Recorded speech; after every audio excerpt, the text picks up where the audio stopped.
een scheer naar dat kapelke. En doen den bloemkes bij het beeldje in de vaas. Dan kniel ik neer en dan denk ik bij mijzelf. Horen dat jachten, horen dat jagen. En dan besef ik, ook al had ik maar de hel, dan had ik toch nog niks te klagen. Daarom wil ik met mijn kinderen aan de hand door mij eens komen en zeggen ook bedankt.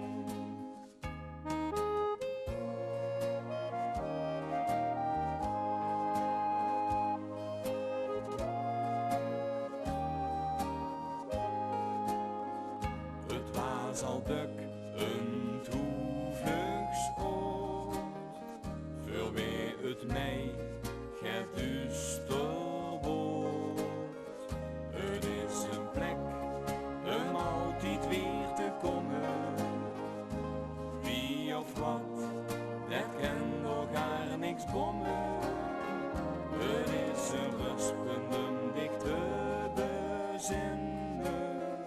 Het is een startpunt om opnieuw weer te beginnen.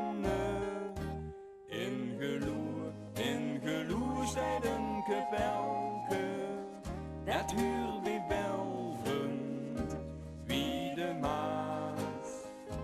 Mij dan gewoon ik nog een scheer naar dat kapelke.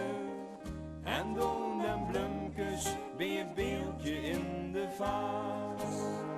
En kniel ik neer en dan denk ik bij mijzelf. Horen dat jachten, horen dat jagen.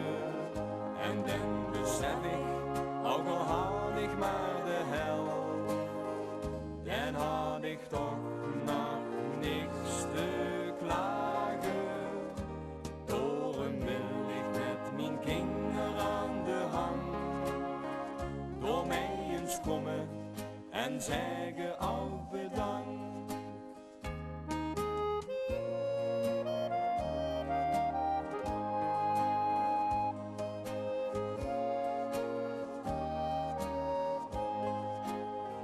Het ligt in Belvend aan het spoor. Daar loop ik binnen zonder een bezwoer. Het is een plek hoe het terrein gelijk is. En geen verschil meer tussen arm en rijk is. Daar kan ze in een accu gaan naaien. Daar op die plek hoe ik altijd van zal haaien.